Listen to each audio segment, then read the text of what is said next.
झांसी में बर्थडे के दिन एक युवती की हो गई मौत। उसने 3 दिन पहले अपने दादा की खा ली थी शुगर की दवाइयां। गंभीर हालत में उसे मेडिकल कॉलेज में कराया गया था भर्ती। गुरुवार को उसका था बर्थडे। 19 साल की हो गई थी वह, मगर इलाज के दौरान उसने अपने जन्मदिन वाले दिन ही तोड़ दिया दम। बबीना थाना क्षेत्र के आरा मशीन का है मामला, जहां रहने वाली 11वीं कक्षा की छात्रा मुस्कान के रूप में हुई मृतका की पहचान। पुलिस ने शव को पोस्टमार्टम के लिए भेजकर मामले की जाँच कर दी है शुरू। ललितपुर में बजाज फाइनेंस कंपनी और आम नागरिकों के साथ 1,71,00,000 रुपए की धोखाधड़ी के मामले में पुलिस ने मुख्य आरोपी को कर लिया गिरफ्तार। कंपनी की ललितपुर शाखा में सेल्स मैनेजर के पद पर कार्यरत था मुख्य आरोपी दिनेश कुमार उर्फ कार्तिक, जिसके पास से पुलिस ने एक स्कॉर्पियो कार, 2 एंड्रॉइड मोबाइल और एक कलाई घड़ी की है बरामद। न्यायालय में पेश करते हुए भेजा गया जेल। वहीं पुलिस अब इस मामले में फरार अन्य आरोपियों की कर रही है तलाश। जालौन के कौच नगर में एलपीजी गैस सिलेंडर को लेकर फैल रही अफवाहों और संभावित कालाबाजारी की आशंका को देखते हुए जिला प्रशासन पूरी तरह हो गया है सतर्क। जिलाधिकारी के निर्देश पर गुरुवार को कौच की एसडीएम ज्योति सिंह ने पूर्ति निरीक्षक मनोज कुमार तिवारी और पुलिस टीम के साथ नगर की विभिन्न गैस एजेंसियों, गोदामों और पेट्रोल पंपों का किया औचक निरीक्षण। इस दौरान अधिकारियों ने गैस एजेंसियों के स्टॉक रजिस्टर, सिलेंडरों की उपलब्धता और वितरण व्यवस्था की बारीकी से की जांच। साथ ही गोदामों में रखे एलपीजी सिलेंडरों की गिनती कर वास्तविक स्थिति का लिया गया जायजा।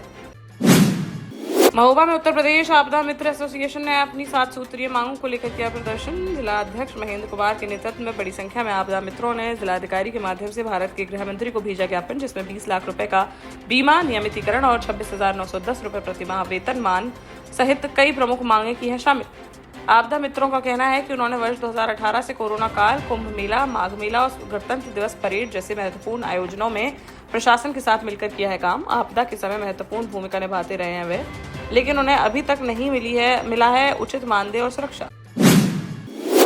झांसी के गुरसराय में डीजे बजाने को लेकर बारात में हो गया विवाद। ग्राम दुगारा से गुरसराय स्थित एक गार्डन में आई बारात के दौरान बारातियों और लड़की पक्ष के लोगों के बीच हुई मारपीट में 5 लोग हो गए घायल, जिनमें से एक की हालत गंभीर होने पर उसे बेहतर इलाज के लिए झांसी मेडिकल कॉलेज कर दिया गया रेफर। आरोप है कि डीजे बजाने को लेकर शुरू हुए विवाद के बाद बारातियों ने लड़की पक्ष के लोगों पर ईंट, गुम्मे, डंडे और लाठियों से किया हमला, जिससे मौके पर ही मच गई अफरा तफरी। पुलिस ने दोनों पक्षों से जानकारी लेकर मामले की जांच कर दी है शुरू। हमीरपुर जिले के मुस्करा थाना क्षेत्र में गुरुवार सुबह अपनी 2 साल की बेटी को गोद में लिए एक महिला डूब गई तालाब में। आसपास मौजूद लोगों ने दोनों को निकाला बाहर, लेकिन तब तक बच्ची हो चुकी थी मौत। महिला को गंभीर हालत में अस्पताल में कराया गया है भर्ती। मुस्करा थाना क्षेत्र के हुसैना गांव की यह घटना, जहां रहने वाली 25 वर्षीय शोभा ने उठाया यह गलत कदम। घायल शोभा ने बताया कि उसका पति आए दिन उसके साथ करता था मारपीट। इसी प्रताड़ना से तंग आकर उसने किया ऐसा। बच्ची के शव को पोस्टमार्टम के लिए भेजकर पुलिस ने मामले की जाँच कर दी है शुरू। शिवपुरी जिले के रन्नौत थाना क्षेत्र अंतर्गत बामौर कला गांव में बीती शाम मजदूरी से लौट रही 32 वर्षीय प्रीति केवट के अज्ञात व्यक्ति ने धारदार हथियार से गला रेतकर कर दी हत्या। खेत के पास खून से लथपथ पड़ा मिला महिला का शव। जानकारी के अनुसार अपनी फसल कटाई की मजदूरी कर घर लौट रही थी प्रीति केवट। तभी शाम करीब 6 बजे रास्ते में किसी अज्ञात व्यक्ति ने उस पर कर दिया हमला, जिससे उसकी मौके पर ही हो गई दर्दनाक मौत। मृतका का एक देवर शिशुपाल केवट घटना के बाद से है लापता, जिस पर जताया जा रहा है शक। फिलहाल पुलिस ने पोस्टमार्टम के लिए भेज दिया है शव और अज्ञात व्यक्ति के खिलाफ हत्या का मुकदमा दर्ज करते हुए जांच कर दी है शुरू। साथ ही लापता शिशुपाल की भी की जा रही है तलाश। झांसी के मौरानीपुर में एक तेज रफ्तार बोलेरो ने ई रिक्शा को मार दी टक्कर, जिससे एक महिला की हो गई मौत, जबकि 7 लोग हो गए घायल। जानकारी के अनुसार रामकथा सुनकर ई रिक्शा में सवार होकर मौरानीपुर की ओर लौट रहे थे कुछ लोग। इसी दौरान मौरानीपुर कोतवाली थाना क्षेत्र के जसोदा मंदिर बाईपास मार्ग पर सामने से आ रही तेज रफ्तार बोलेरो ने ई रिक्शा में मार दी जोरदार टक्कर इतनी भीषण थी कि आगे जाकर एक लोडर से भी टकरा गई बोलेरो। स्थानीय लोगों द्वारा सभी को पहुंचाया गया अस्पताल, जहां डॉक्टरों ने एक महिला को कर दिया मृत घोषित, जबकि 3 की हालत गंभीर होने पर उन्हें प्राथमिक उपचार के बाद झांसी मेडिकल कॉलेज कर दिया गया रेफर। जालौन के उरई कोतवाली क्षेत्र में एक रिक्शा चालक ने घर छोड़ने के बहाने एक मासूम के साथ दुष्कर्म की वारदात को दे डाला अंजाम। बच्ची के शोर मचाने पर मौके से फरार हो गया आरोपी। पुलिस ने मामले की गंभीरता को देखते हुए तुरंत केस दर्ज कर आरोपी को हिरासत में लेकर कार्रवाई कर दी है शुरू। टीकमगढ़ नगर पालिका में कचरा निपटारे के नाम पर 65 लाख रुपए के भुगतान को लेकर खड़ा हो गया है विवाद। नगर पालिका अध्यक्ष अब्दुल गफ्फार ने इस बिल में गड़बड़ी का अंदेशा जताते हुए भुगतान पर लगा दी है रोक। उनका कहना है कि उन पर पैसा जारी करने का दबाव बना रहे हैं अधिकारी, लेकिन बिना सबूतों के वे फाइलें नहीं बढ़ाएंगे आगे। अध्यक्ष अब्दुल गफ्फार के मुताबिक 1798 टन कचरा जबलपुर भेजने के बदले मांगा गया था वह भुगतान, लेकिन जब उन्होंने फाइल की चेक तो उसमें कचरा ढोने वाली गाड़ियों के नंबर, टोल प्लाजा की रसीदें और धर्म कांटों की पर्चियां थी गायब।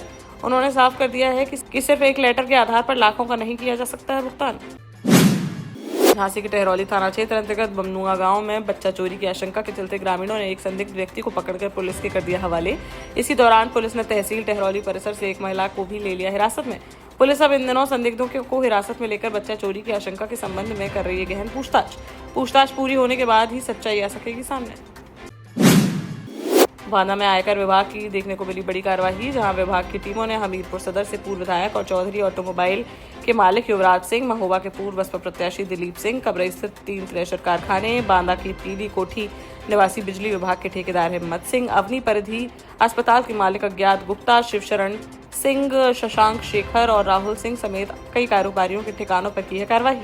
बुधवार सुबह से जारी है कार्रवाई और 24 घंटे से अधिक समय से चल रही है लगातार। बुधवार सुबह बांदा पहुंची आयकर की टीमें और दस्तावेजों व वित्तीय लेनदेन की जांच की शुरू। पूरी रात जारी रही है कार्रवाई और आज भी पूरे दिन रही जारी। सूत्रों के अनुसार जांच में अभी और लग सकते हैं 1 से 2 दिन। महोबा की पनवाड़ी ग्राम पंचायत में विकास कार्यों के नाम पर करीब 40 लाख रुपए के घोटाले का मामला आया है सामने। जिलाधिकारी के निर्देश पर ग्राम प्रधान और पंचायत सचिव को नोटिस जारी कर किया गया है जवाब तलब।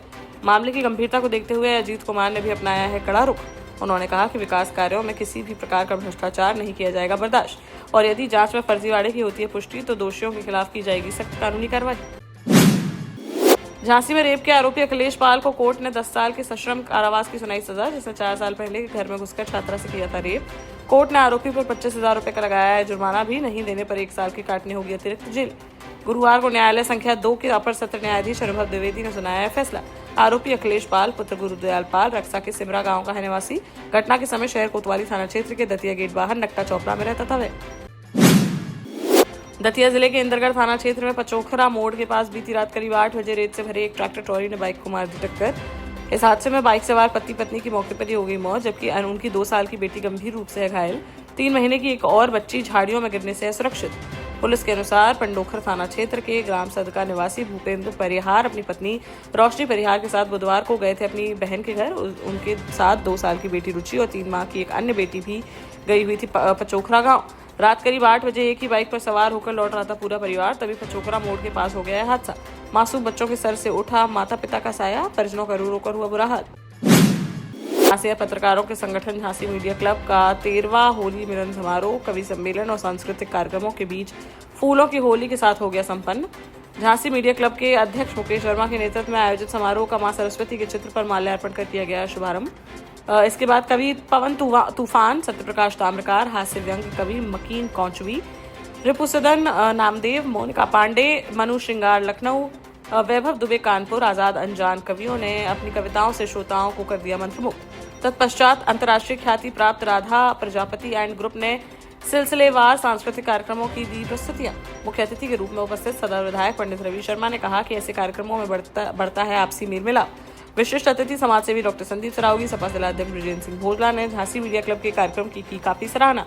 इस दौरान वरिष्ठ पत्रकार रवि शर्मा, महेश पटेरिया, रामकुमार साहू, रामनरेश यादव, भूपेंद्र गायकवाड़, नईम खान, बालेंद्र गुप्ता, राजीव सक्सेना समेत अन्य गणमान्य लोग रहे मौजूद। देश का जाना माना सैनफिन ग्रुप आपके लिए फिर लाया है झांसी में वास्तु के हिसाब से फ्लोर प्लान सहित एक शानदार टाउनशिप, जिसमें सुरक्षा की दृष्टि से सीसीटीवी, एक ही ग्रैंड गेट से एंट्री और एग्जिट, चौड़ी सड़कें, parking, car wash area, senior citizen and international fountain parks, swimming pool, gym, badminton, tennis आदि courts, school, hospital, shopping mart आदि कई सुविधाएं। इसीलिए तो हम झांसी में लोगों की पहली पसंद। 12 साल पहले अपने स्टार्टअप के साथ ही योग्य नेतृत्व, अनुभवी टीम और सक्षम सेंट्रलाइज और उत्तरदायी प्रबंधन के बल पर सबको घर गुणवत्ता के साथ समय पर घर की योजना के तहत सैनफिन समूह ने बहुत ही कम समय में 1500 से ज्यादा यूनिट्स को दिया है कब्जा। समय पर डिलीवरी से हमारे ग्राहकों में बढ़ा है विश्वास और मिली है संतुष्टि। सैनफिन समूह ने बहुत कम समय में Sanfin Ashok city, green homes residency, green homes city, Sanfin Ashok valley, Delhi public school, Sanfin शाखा, केन सैनफिन अस्पताल सहित कई अन्य परियोजनाओं के साथ नई झांसी के निर्माण में स्थापित किया है एक बड़ा मुकाम। तो आप भी आज ही आइए अपने परिवार के साथ और कीजिए अपने सपने साकार।